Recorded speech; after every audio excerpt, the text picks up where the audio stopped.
நண்பா தளபதி ஃபேன்ஸ் எல்லாத்துக்குமே வணக்கம். சப்ஸ்கிரைப் பண்ணாத தளபதி ஃபேன்ஸ் வந்து சப்ஸ்கிரைப் பண்ணிக்கிங்க நண்பா. இந்த சாட்டை துரைமுருகன் வந்து சீமானிக்கே வந்து பட்ட நாமம் போட்டுட்டு இப்போ சீமான் வந்து புலம்பிட்டு இருக்கான். அது மட்டும் கிடையாது, சீமான் வந்து ஐயோ அம்மான்னு சொல்கிற அளவுக்கு வந்து ஒரு பெரிய சம்பவம் வந்து அந்த ஆள் வந்து பண்ணி விட்டுருக்கான். அந்த ஆள் வந்து என்ன பண்ணியிருக்கான், எதுக்கு வந்து இப்போ சீமான் வந்து கதறிட்டு இருக்கான், சாட்டை துரைமுருகன் வந்து அந்த அளவுக்கு என்ன விஷயம் பண்ணியிருக்கான் அப்படின்றது வந்து A to Z என்னன்றது இந்த வீடியோவில் வந்து பார்க்கலாம். வீடியோ வந்து ஃபுல்லாக பாருங்க. ஃபர்ஸ்ட் ஆஃப் ஆல் வந்து நிறைய பேர் வந்து கமெண்ட் செக்ஷனில் வந்து சாட்டை துரைமுருகன் ஏன் ப்ரோ இப்படி பேசிட்டு இருக்கீங்க, அந்த ஆள் தான் வந்து அறிவெல்லாம் பேசிட்டு இருக்கான், அவன் அப்படி பேசுறான் அப்படின்றதுக்காக நீங்களும் இப்படி பேசலாமா, நம்ம அண்ணன் வந்து இந்த மாதிரி வந்து பேச மாட்டாரு, அவரும் விரும்ப மாட்டாரு அப்படின்ற மாதிரி வந்து நிறைய பேர் சொல்லியிருந்தீங்க. எனக்கும் இந்த மாதிரி வந்து வீடியோ திட்டி போடணும்னு எந்த அவசியமுமே கிடையாது. ஆனால் அவனோட வீடியோ அப்படின்றது போய் பாருங்க.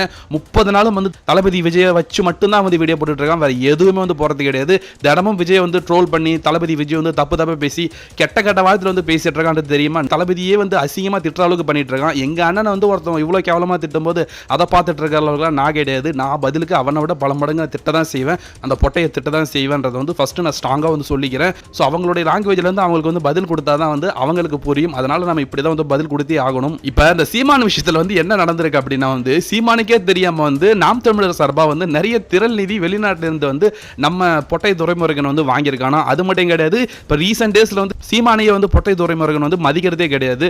சீமானை வந்து தளபதி விஜய் வந்து திட்டக்கூடாது அப்படின்னு சொல்லியுமே கூட வந்து அவன் இன்னுமே வந்து தளபதி விஜய் வந்து தப்பு தான் பேசிட்டு இருக்கான். அது மட்டும் கிடையாதுங்க, தளபதி விஜயை திட்டுறதுக்கு வந்து ஒரு வீடியோக்கு வந்து 1 லட்சம் வாங்கிட்டு இருக்கான். அது மட்டும் கிடையாது, விஜய் பத்தி வீடியோ போட்டா வந்து நிறைய பேர் வந்து பாக்குறாங்க அப்படின்றதுக்காக வந்து யூடியூப்லயும் வந்து தப்பு வந்து பேசிட்டு இருக்கான். விஜய் பத்தி தப்பு வீடியோ போட்டா திமுக காரனும் பார்ப்பான், நாம் தமிழர் கட்சிக்காரனும் பார்ப்பான், அதிமுக காரனும் பார்ப்பான், பிஜேபி காரனும் பார்ப்பான் அப்படின்றதுக்காகவே இந்த ஒரு எச்சத்தனமான வேலையை வந்து பார்த்துட்டு இருக்காங்க. அது மட்டும் கிடையாதுங்க, நாம் தமிழர் கட்சியவே வந்து சீமான் வந்து புடிங்கிற அளவுக்கு வந்து இந்த பொட்டை துரைமுருகன் வந்து பண்ணிட்டு இருக்கான். அதனாலேயே வந்து சமீப காலமா வந்து சீமானுக்கும் சாட்டை துரைமுருகனுக்கும் ஒரு பெரிய பிரச்சனை போயிட்டு இருக்கு. இப்போ ரீசெண்ட் டேஸோட பார்த்துருப்பீங்க, சீமான் வந்து அதிகமா இப்போ வெளியிடத்துக்கு வந்து வர்றது கிடையாது, சாட்டை துரைமுருகன் பத்தியும் வந்து பேசுறது கிடையாது. கண்டிப்பா இன்னும் கொஞ்ச நாள் வந்து மாத்தி உனக்கு 2 பேர் அடிச்சு தான் போறானுங்க. ஸோ அது வந்து கன்ஃபார்மா நடக்க தான் போகுது. ஸோ இதை பத்தி நீங்க என்ன நினைக்கிறீங்கன்றது வந்து மறக்காம வந்து கமெண்ட்ஸ்ல சொல்லுங்க நண்பா. சப்ஸ்கிரைப் பண்ணாதவங்க சப்ஸ்கிரைப் பண்ணுங்க நண்பா. தேங்க்யூ.